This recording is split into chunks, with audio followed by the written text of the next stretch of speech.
Барлықтарыңызға қайырлы күн достар, менің каналыма қош келдіңіздер. Каналға тіркеліп, видеоға лайк басуды ұмытпаңыздар. Бүгін сіздерге қызыл майдың пайдасы жөнінде ақпараттармен бөлісетін боламын. Ендеше видеоны соңына дейін қараңыздар. Қызыл май сорындылар тобына жататын дәрілік сұйық май.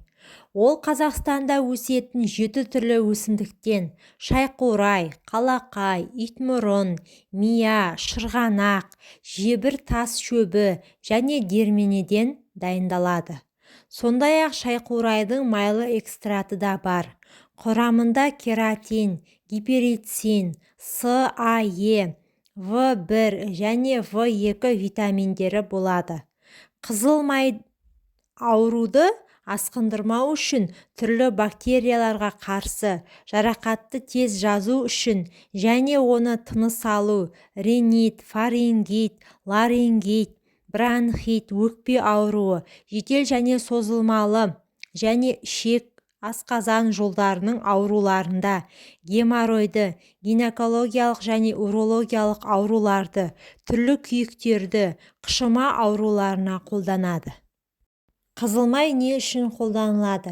Біріншіден, тыныс алу жолдарының ауруларында ринит, танзилит, ларингит, трахеит, бронхит, пневмония кезінде қолданылады.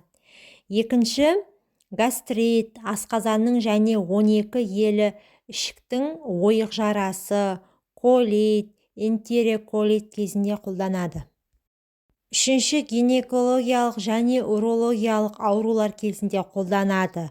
Проктит, геморрой, жатыр мойнының эрозиясы, кольпит, цервицит, цистит, простатит кезінде қолданады. Төртінші, терінің және шырышты қабықтың күйіктерін емдеуде, термиялық, химиялық және сәуледен кейінгі күйіктер кезінде қолданады.